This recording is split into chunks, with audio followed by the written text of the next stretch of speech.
بەڵام دێنە سەرەوە کە چۆن شیعە دروست بوو کەی لە وەڵامی کەی شیعە دروست بوو چەند وەڵامێکمان هەیە سێ ڕەئی هەیە جارەمە هی باسی ناو شیعەکانەکە شیعەکان طبعا یەکەم جار باسی شیعەکانەکەم ڕەئی خۆیان چییە دوای ڕەئی ئەهلی سنەت و جەماعەت باسەکەم دوای ڕەئی مؤرخ و محقق و مستەشرق و ئەوانی تر باسەکەم کە ڕەیان لەسەری چییە یەکەم ڕەئی شیعە دەربارەی دامەزراندنی و پێکهاتنی یان دەرکەوتنی شیعە شیعەکان بە شێوەیەکی گشتی سێ ڕەیان هەیە دەربارەی دروستبوونی شیعە یەکێکیان ئەڵێ شیعە زۆر کۆنە پێش پەیامی پێغەمبەری خوای عەلەیهی سەڵات وسەلام شیعە پێش پەیامی پێغەمبەرە پێش هاتنی پێغەمبەری خوای پێش لەدایکبوونی پێغەمبەری خوای ئەنجا ئەگەڕێنەوە ڕۆناڵن پێش لەدایکبوونی پێغەمبەرانیشە ئەوە ئەگەڕێنەوە بەسەر هەموویە ئیتر ڕەئی زۆر ئەنواع وەشکاڵ قسەیان لەو بابەتەوە هەیە کولەینی کە نووسەری وەکو بوخاری وەکوتم نووسەری کتێبی ئوسولی کافیە ئوسولی کافی کتێبێکە وەکوتم شەرح کرا و تەفسیلاتی هەیە لە مجلدی یەکەم لاپەڕە 437 بەدەق ئەڵێ ما من نبي إلا وقد عرض عليه الإيمان بولاية علي هیچ پێغەمبەرێک نێراوێکی خوا سەلامی خوایان لێبێ نییە إلا ویلایەتی علی کوڕی ئەبی طالیب خراوەتە بەرچاو و ئیلتیزامی پێوە ئەبێ بکە پابند بێ پێوە یعنی بەیعەت و پەیمانێک بدا کە بەڵێ پابندە بم بە ویلایەتی علی کوڕی ئەبی طالیب ویلایەتەکە چییە یعنی لە دوای پێغەمبەری خوا عەلەیهی سەڵات وسەلام علی کوڕی ئەبی طالیب ئیمامە ئیمامەتێکەش لە لای شیعە هەم خلافەتەکەی هەم ئیمامەتی دینیەکە یعنی دین و دەوڵەت هەردووچی لە ئیمامەکە کۆ بێتەوە هەر ئەم ئەڵێ وقد وضع الشيعة هەر ئەم ئەڵێ ولاية علي مكتوبة في جميع صحف الأنبياء ولن يبعث الله رسولا إلا بنبوة محمد صلى الله عليه وآله ووصية علي ألا ولاية علي كري أبي طالب واتبوني بخليفة لدواي بيغمبري خواه عليه الصلاة والسلام لهمون بيامي بيغمبرانا سلامي خواه لبن نسراوة وخواي قورة بهيت شويك أبدا لن پێغەمبەرێک نێراوێکی هەڵ نەبژارد و هەڵ نابژێرە ئیلا بەیعەتی لێ وەرەگرێ دەربارەی بەیعەتی عەلی کوڕی ئەبی طالیب هەروەها لە شوێنێکی ترە دیسان لە مجلدی یەکەم لاپەڕە 416 ئەمجارە لە ئەبی جەعفەرەوە نقليك عليه في قوله تعالى ولقد عهدنا إلى آدم من قبل فنسي ولم نجد له عزما أم آياتك خواهي قرأ فرميه ئێمە پەیمانێکمان دابە بەڵێنمان وەرگرت لە ئادەمیا بەڵێنشمان پێدا کە پەیامەکە هەڵگرێ بەڵام بیری چۆوە و بە تەفسیری ئێمە وەکو قەتادا فەرمێ لە تەبەری هاتووە فەرمێ فەلەم نەجد لەهو سەبرا یعنی ئەو سەبرەی لەسەر ئەم ئیرادە و عەزم و جدیەتە نەگرت و ئەم خاڵەی فرامۆش کردی ئەم خاڵەی بە سست گرت بەڵام ئەوان ئەڵێن أم عهدت يالا عهدنا إليه في محمد والأئمة من بعده فترك ولم يكن له عزم ألن يما يعني خواهي پروردگار بيماني ورقد لسيدنا آدم كأبي باور بمحمد بينه وهروها باور بإمام كان بينه كالدواي أو أبن با خليفة بإمام بلام أو عزم إرادة بقوتي نبو ئەوەش دیارە طبعا گۆڕینی تەفسیرەکەیەتی چونکە ئەوان زۆر بە طبیعی ئەم تەفسیرانە هەموویە گۆڕن ئەی بینین یعنی ملاحەزا بکەین لە زۆر لەم حەلەقاتانێ هەروەها کە خوای گەورە فەرمێ إن هذا عدو لك ولزوجك فلا يخرجنكما من الجنة فتشقى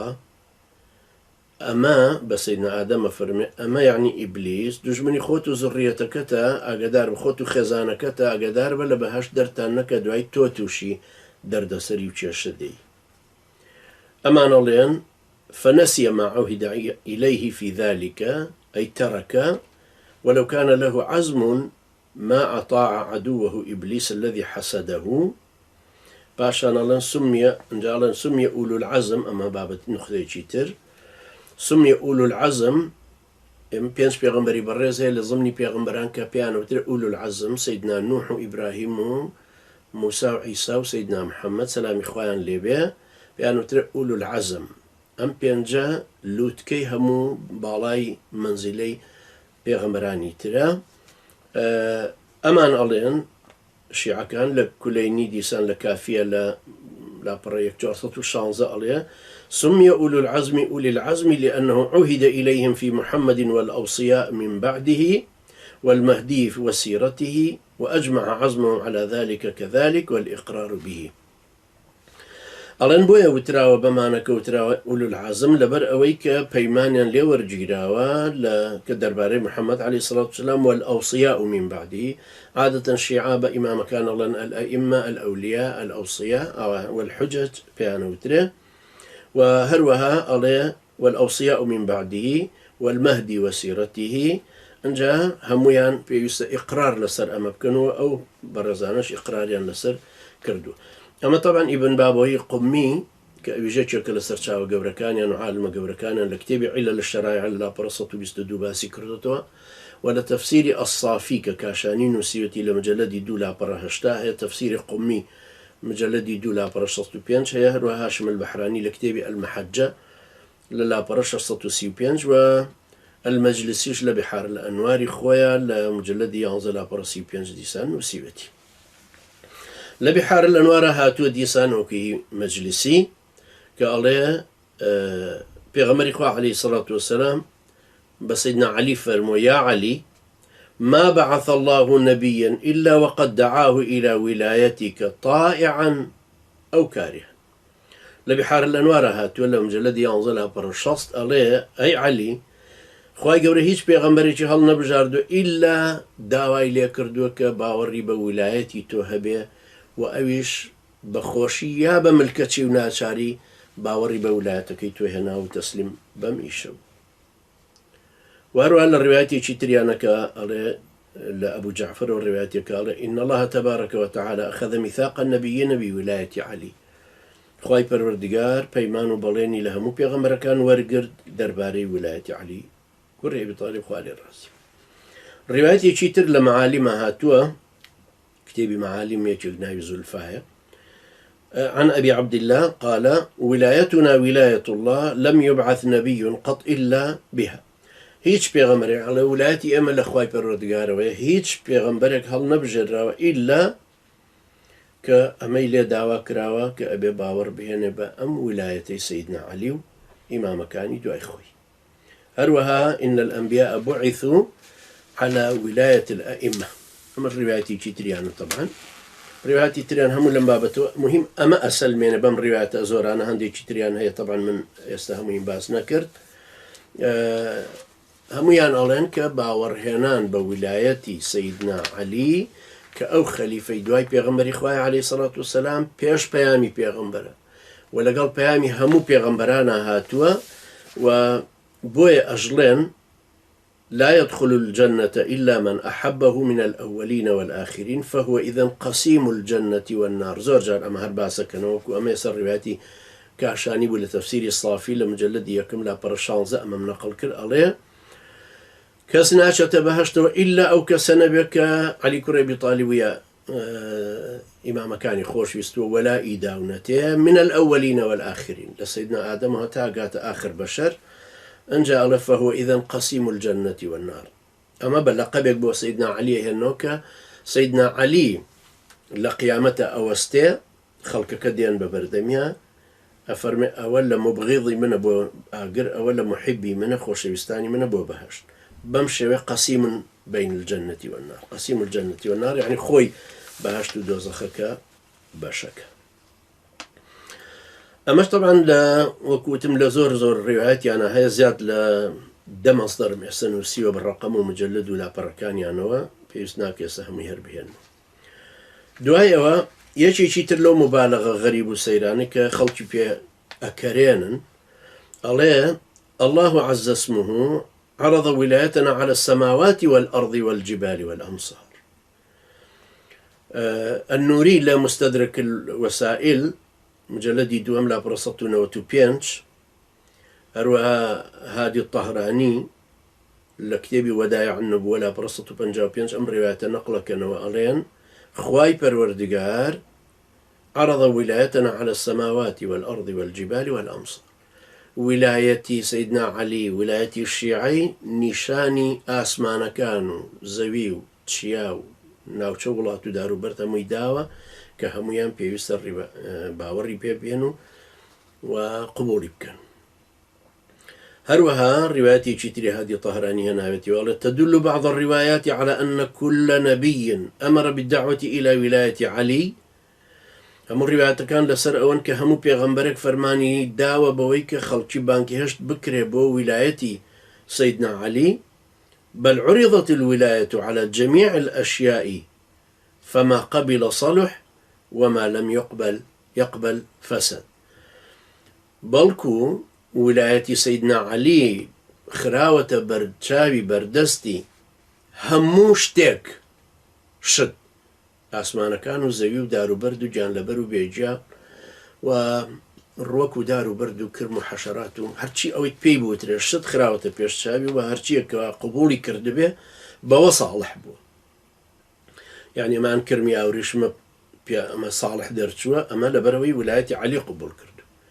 ئەوی تریان بۆگەنی لێدێ و ئەوی تریان پیسە یاوە نەخۆشی بڵاو کاتەوە ئەویان لەبەر ئەوەیە کە ویلایەتی عەلی ڕەفز کردو.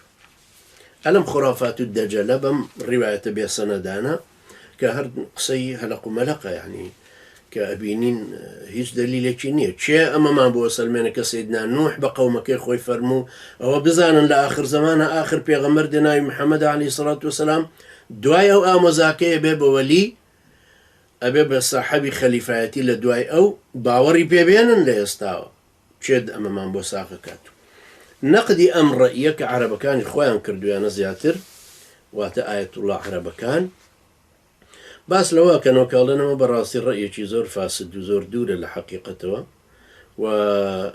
ئەڵێن ئەمەش یعنی چونکە هیچ دەلیلێکی لەسەر نییە لەبەرەوەی خوای پەروەردگار ئەوەی کە خستێتی پێشچاوی هەموو کەسێک و هەموو پێغەمبەرێک یەکەم جار بانگەوازی بۆ کردووە تەوحیدی خوای پەروەردگارە، یعنی هەموو بێ خوای پەروەردگار بە یەک بناسین. چون خوای پەروەردگارە فەرمێ وما أرسلنا من قبلك من رسول إلا نوحي إليه أنه لا إله إلا أنا فاعبدون. ئێمە بۆ هەر پێغەمبەرێک پێش جەنابەت کە وەحیمان ناردووە ئەمەمان پێڕاگەیاندون کە لا إله إلا أنا فاعبدون. هیچ خوایەک هیچ شتێک نییە صیفەتێک بەڕادە و بڕێک بە چۆنێتی و شێوازێک صیفەتی خوایەتی بەسەرا بێ ئیلا خوای پەروەردگار نەبێ کەوا بوودە ئەو بپەرست. هەروەها فەرمێ ولقد بعثنا في كل أمة رسولا أن اعبدوا الله واجتنبوا الطاغوت. هەموو پێغەمبەرانمان بەم پەیامەوە ناردووە کە أن اعبدوا الله خوا بناسن و بیپەرستن واجتنبوا الطاغوت دوورکەونەوە توخنی تاغوت نەکەون. تاغوتیش شەیتان و بت و ئەو کەسێک کە خۆی بە خواداناوە ئەوی قبوڵێتی خوایەتی بکە، هەروەها ئەو کەسێک کە تەحاکومی بۆ ئەکەن وەکو لە ئایەتی 64 سورەی نیسا باسەکەوە فەرمێ تەحاکەمونە ئیلە تاغوت. کەوابوو هەر یەکێ لەم پێغەمبەرە بەڕێزانە داوای ئەمەیان کردووە پاشان ئەبینین لە قورئانە لە سورەی عەرافە لە ئاەتەکانی 59 65 73 85 خوای گەورە باس لە سەیدنا نوح و سەیدنا هود و سەیدنا صالح و سەیدنا شوعەیب بکات عەلەیهیم السەلام کە هەر یەکێک بە قەومەکەی خۆی فەرمووە اعبدوا الله ما لكم من إله غير. خوای پەروەردگار بپەرستن کە ئێوە هیچ خوایەکی ترتان نییە غەیری ئەو. ئەم صیفەتی خوایەتیە تەنها صیفەت عیبادەتەکە نییە، چونکە عیبادەتەکە بۆ یەکێگە کرێت کە ئەم صیفەتی خەلق و ملک و زەرەر و نەفع و تەسیر و تەصویر و جەعل و ئینشاء و ئیبداع و ئەم صیفەتانی تیابێکە لە قورئانە خوای گەورە باسی کرد. یعنی ئەوەی کە خەڵقی نەکردووە لە عەدەمەوە هیچ شتێکی ئیجاد نەکردووە بۆ بپەرسترێت. ئەوەی کە ڕازق نییە ڕزقی خەلایق نادا ڕزقی ئەم هەموو جان لە بەرانە نادا ئەوە بۆ بپەرسترێت. کەوابوو ئەبێ ئەوە بپەرسترێت کە کردگارە، ئەوە بپەرسترێت کە ڕۆزی دەرە، ئەوەی کە ژێنەرە، ئەوەی مرێنەرە و هەروەها. یەکەمی شتێک کە فەرمانی پێدراوە ئەمەیە. پێغەمبەری خوا عەلەیهی سەڵات وسەلام فەرمووی ئومرت أن أقاتل الناس حتى يشهدوا أن لا إله إلا الله وأن محمدا رسول الله وەکو لە بوخاریە هاتووە. فەرمانم پێکراوە کە کوشتاری خەڵکی بکەم هەتا ئەو کاتێ ئیقراری ئەمە ئەکەن کە لا إله إلا الله محمد رسول الله، کە هیچ خوایەک شایانی پەرستن نییە نابێ بشپەرسترێ ئیلا الله عز وجل ومحەممەدیش نێرراوی خوایە ئەو پەیامێکی هێناوێتی لە خوای پەروەردگارەوە هێناوێتی. خوای پەروەردگارە فەرمێ فەئین تابوا وأقاموا الصلاة وآتوا الزكاة فخلوا سبيلهم. ئەمانە دیارە هەروەکو چۆن لە مسلمی شەبابێکی بەناوی الأمر بقتال الناس حتى يقولوا لا إله إلا الله. ئەمانە قیتالیان لەگەڵەکرێت تا ئەو کاتەی دێنەوە تۆبە ئەکەن، واز لەو خراپەکاری و کوفراکەن کە کردویان و ئیعلانیان کردو ڕانگەیان و پێوەی پابند بوون تابوو وأقاموا الصلاة وآتوا الزكاة نوێژەکانەکەن و زەکاتە دەنەوە ئەمجارە فخلوا سبيلهم. ابن عباس قال راضي بأجرته وكل صحيح مسلمة هاتو كبيغمر إخوة عليه الصلاة والسلام معاذ كري جبل نارد بو يمن فرموي إنك تقدم على قوم أهل كتاب جنابت أتشيبنا قومك أهل كتاب فليكن أول ما تدعوهم إليه عبادة الله عز وجل فليكن أول ما تدعوهم إليه عبادة الله عز وجل بايك من شتك الدعوان لأكي بيوي بابند بنو وري بقرن عبادة خواي پروردگار یەکەمین شتێک نەولایەتی عەلیە، نەوەسیەتی ئەولیاکانە، نەهی ئەئیمەکەیە، هیچ عەلاقەیەکی بەسەر هیچ شتێکی ترەوە نییە. لە شەرحی عەقیدەی تەحاویە کە ئەهلی سونەت و جەماعەت لەسەری متتەفقن و هەموو ئەی خوێنن لە کۆنەوە تاکو ئێستا ئەفەرمێن لە لاپەڕە 75 أئمة السلف متفقون على أن أول ما يؤمر به العبد الشهادتان. پێشەوایانی سەلەف لەسەر ئەوە متتەفقن، سەلەف یعنی سەحابە و تابعین و تابعی تابعین و ئەوانش کە لەسەر ڕێبازی ئەوانە ڕۆن لەسەرەوە متتەفقن کە یەکەمین شتێک عەبدی بۆ بانکێشتە کرێ و پێی ئەوترێ و فێرە کرێ و ئامۆژگاریە کرێ و پێوەی پابند ببێ شایەتمانەکە ئەشهەدو ئەن لا إله إلا الله وأشهد أن محمدا رسول الله. ئەی کواکەوا بوو ئەمریکا یەکەمین شت فەرمانی پێ بدرێت کە بڵێن فەرمانی ویلایەتەکەی عەلیە لەکوێیە. ئەگەر ویلایەتی عەلی کوڕی ئەبی تاڵیب لە پەیامی پێغەمبەرانە هەمووی نووسراوە، ئەی باشە بۆچی ئەمە تەنها لە لای ڕافیزە هەیە؟ یعنی بۆچی ئەم ڕیوایەتانە نابینن لە تەوراتە، لە ئینجیلە، لە شتێکی تاریخیە، لەم هەموو وەسائقانەی کە ئەدۆزرێنەوە لە کەلەپوری ئومەتانە، لەم هەموو قاڵب و بەردی ئەوەی کە لەسەری نووسراوە، لەم هەموو نووسینە بزماریانە، لەم شتانە،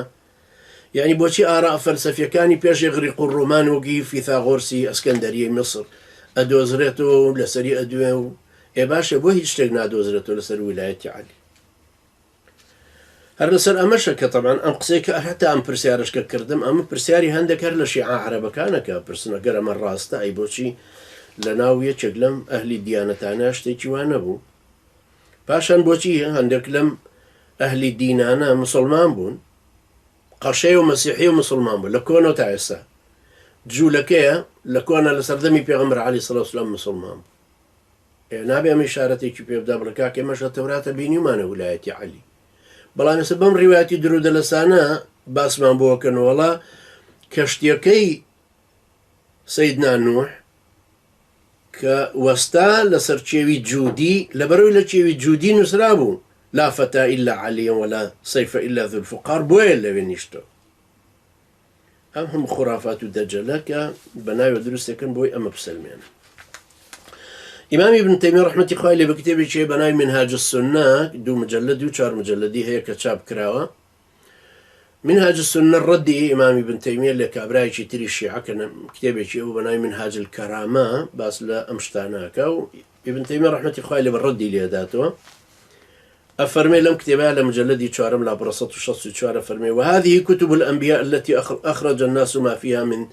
ذكر النبي صلى الله عليه وسلم ليس في شيء منها ذكر علي. أو بيامي أو كتابي أو بيغمبر برزانة كخلشي أو كواباسي بيغمبر كليان هنا وتدرو وكتشون مناقشة كلسر إنجيلي برنابايا لسر إنجيل كان يترش كلفظه رقليت السيتيايا كبازل محمدك عليه الصلاة والسلام وك سيدنا عيسى فرمي ومبشرا برسول يأتي من بعد اسمه أحمد. خلق شتو بدواي أما ولا إنجيل أما درهناوت يعني للتوراة وصف صفاتي بيغمر إخوة عليه الصلاة والسلام درهناوت باشا وكو ابن تيمية فرمي أي بول لم بيامي أم بيغمبرانها وصفك صفتك شتيكي علي كري أبي طالب هرباستياني. وهؤلاء الذين أسلموا من أهل الكتاب لم يذكر أحد منهم أنه ذكر علي عندهم. أمانة أهل الكتاب كمسلمان بون كسق لمانا نيود والله باسي علي كري أبي طالب للاي مشهي للتوراة وإنجيل وكتابة أسمانيا كان. فكيف يجوز أن يقال شون يتربي بوترا جائزة بوترا إن كل من الأنبياء بعثوا بالإقرار بولاية علي؟ شون أشياء بلين والله هر بيغمبرك پەیامی پێغەمبەرەتی پێگەێنراوە ئەوەشی پێگەێنراوە کە ئەبێ باوەڕت هەبێ بەوەی ویلایەتی دوای سیدنا محەممەد عەلەیهی سەڵات وسەلام ویلایەت و خلافەت و دەسەڵاتی سیاسی و تەشریعی و ئاراستەکردن هەمووی هی عەلی کوڕە ئەبی طالیب وەلەم یەذکوروا لئومەمیم ئەی چۆنەشی ئەم پێغەمبەرە بەڕێزانە ئەم پەیمان و بەیعەتیان دابێ لەسەر ئەم ویلایەتەی عەلی بەڵام نەیانگەیاندوێ بە ئومەتەکەیان ولا نەقەلەه ئەحەد عنهم ئەحەد منهم کەسیش لەمانە لیانەوە نەقڵ نەکرد. دیارە طبعا ئەمانە بەڕاستی شتێکی وەختێک کە ئەیخەیتە سەر توێژینەوەی علمی هیچ سەنەدە نادۆزیتەوە کە ئەیخەیتە سەر توێژینەوەیکی علمی حەدیث و ڕیجال علمی ڕیجال بە سەنەدەکانیان ڕێتەوە هیچ شتێک نادۆزیتەوە یەگاتە یەکێکوەڵە قیلە جا ڕیواەتی شیعە زۆر جاریتر هەرێک سەرگاتە سەیدزادەیەک ئیمامزادەیەک ئەیجێڕێتەوە لە بەس لێوەیە قال فلان من الأئمة وجاء في الخبر وقيل في الأثر ألم مجهولانك طبعا لا علم حديث لا يمبيوتري تمريض يعني أسلوبي بعل دانان بنخوش دانان بضعيف دانان كالروايات كانك أما أنا براستين أقلي خلچيان زور غوريو وخلچيان كراندوه براستي لمرحلة جوجاندن تي بربوش چونك أمهم الروايات أنا بمشيوانا هناوتو أجنا ميثاقي أو بيغمبر برزانا هر يشك لوانا ميثاقي كخواي قراء فرمي ميثاقنا اللي ورقرتون وإذا أخذ الله ميثاق النبيين لما آتيتكم من كتاب وحكمة ثم جاءكم رسول مصدق لما معكم لتؤمنن به ولتنصرنه قال أأقررتم وأخذتم على ذلكم إصري قالوا أقررنا قال فاشهدوا وأنا معكم من الشاهدين أو ميثاقي كوريقرتوا خواي بردقار وريقرتوا لبيغمبران أمايا أفرمي بەڵێنی ئەوە بدەن پەیمانی ئەوە بدەن بەیعەتی ئەوە بدەن کە ئەگەر هاتوو ئێوە زیندوو بوون و محەممەد عەلەیهی سەڵات وسەلام بە پێغەمبەرێتیەکەیەوە هات پەیمانی پێ بدەن و مناسەڕەی بکەن و بەیعەتی پێ بدەن و پشتیوانی لێ ئەمەیە بەیعەتەکە هیچێکە لەو پێغەمبەرە بەڕێزانە زیندوو نەبوون کاتێک کە محەممەد المستەفا عەلەیهی سەڵات وسەلام بوو بە پێغەمبەری خۆ چ علاقەیەکی بەسەر عەلی کوڕی ئەبی طالیبەوە نیە ئەو میثاقەش میثاقێکە دەربارەی پێغەمبەری خوایە عەلەیهی سەڵات وسەلام بەڵام ئەم قەومە خۆیان وان شیعە کە هەرچی شتێک بۆ پێغەمبەر هاتوێ عەلەیهی سەڵات وسەلام ئەیکەن بەهی عەلی کوڕی ئەبی طالیب ئەنجا ئەڕۆنە گەڕێن چی شتێک هەیە کە علاقەی بەسەر پێغەمبەرەوە هەبێ عەلەیهی سەڵات وسەلام دایانێنەوە بۆ سەیدنا عەلی أمتي مسلماني إيما أهل سنة جماعة علماء لسر أما متفقا أجر كابراك إيماني هنا ببيغمبر إخوة عليه الصلاة والسلام بيوي أبو بكر وعمر وعثمان وعلي بيني بي باشان مردبه إيمان داريتي كي تواوا بلا بالتأكيد تواوا علاقيش بسر أبو بكر وعمر وعثمان ونية نبا خلافتي أبو بكر وإنه بسر ولاية علي وكباسيك باوري ببيغمبر إخوة عليه الصلاة والسلام و كوشي دوایی کردو پێشوەی ئەو یاوەرانش ببینێ پێشوەی خلافەتی ڕاشیدەش ببینێ بەڵە بەتێکی طبعا مسلمان بۆیە ئیمام ابن تەیمیە ڕەحمەتی خوای لێبێ لەو کتێبی منهاج السنە لە لاپەڕە 78 مجلدی 4 مەڵەیە ئەم ڕیوایەتانەی شیعە کە ئەیهێننەوە لەسەر پێغەمبەران و ئەوانە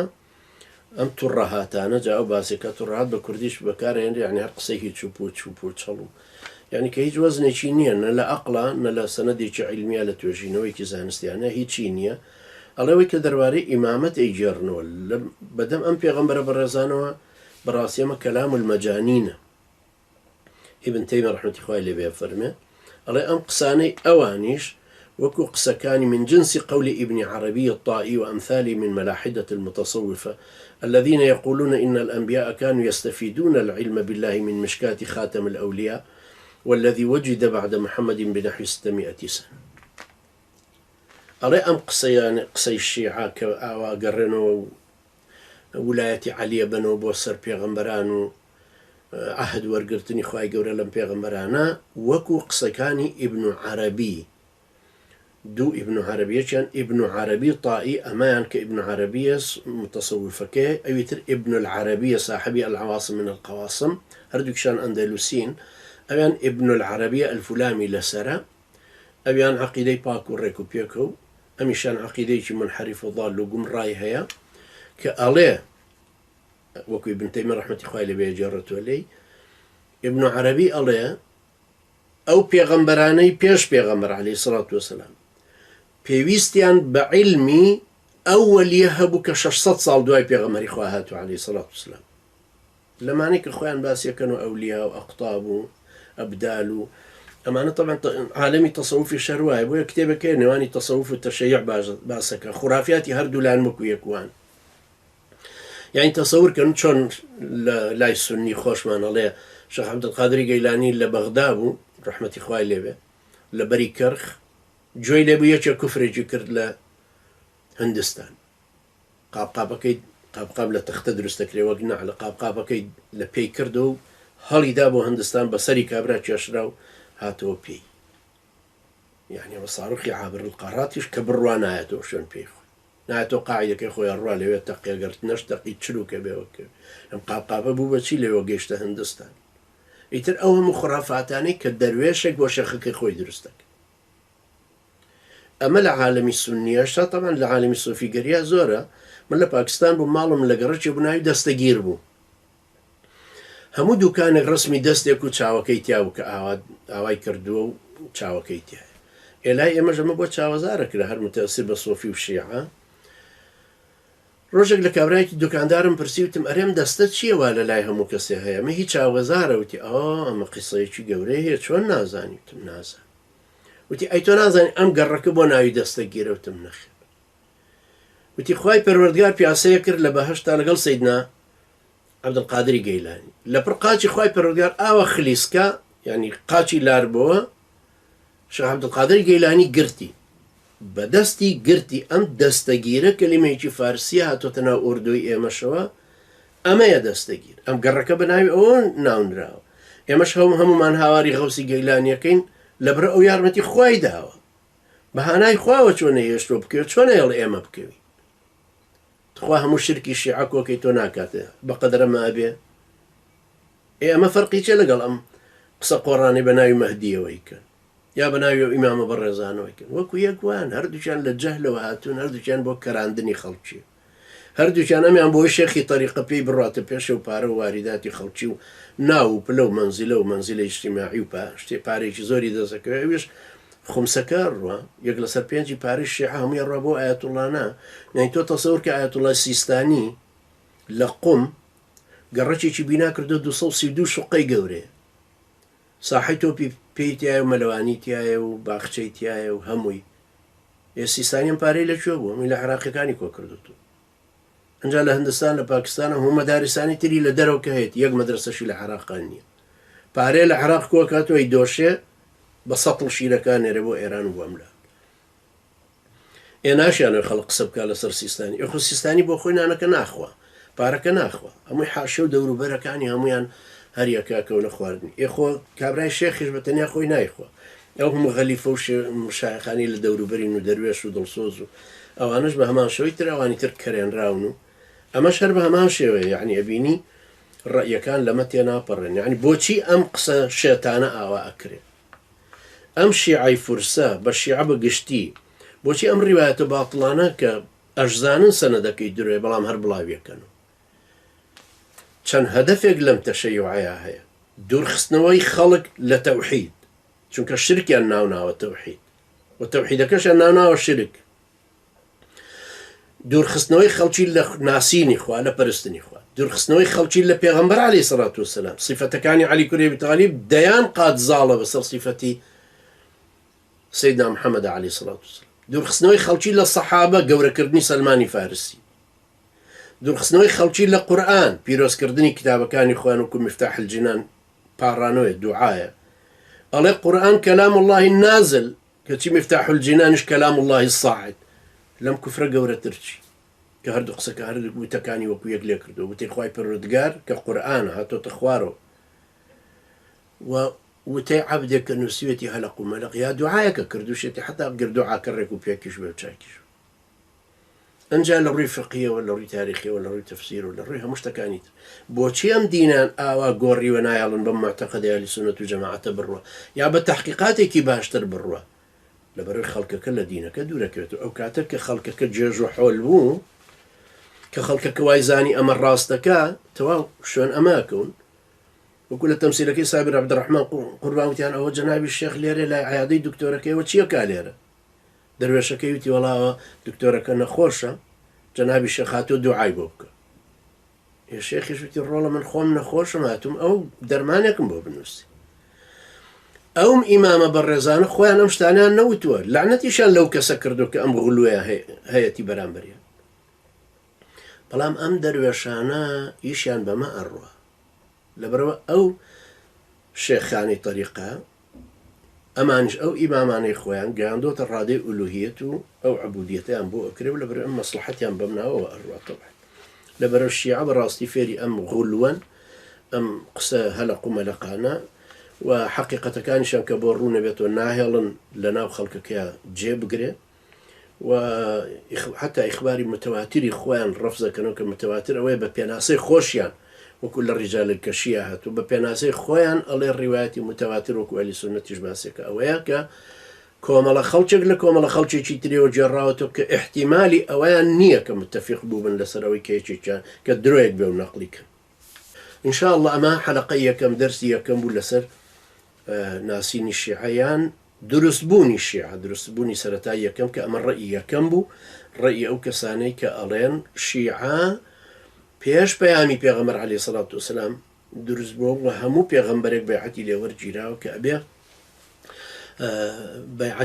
بیعتی انداو بخوای پردگار که اما مناصر علی کره بطالی وکین وقتك كدين ولا أتباع خوشيان واحد وبيعتيان ورقرتو بيان رون كردونو أما طبعا ديارة وكوت ما هيج دليل شيء لسرني وهر خوشيان رد لخوشيان أدنوا بتايبتي أم علماني كباسم كردنا آية الله قوراني كلنا عرب كان دركوت كوانج إن شاء الله سردمانك دي أيان ناسينين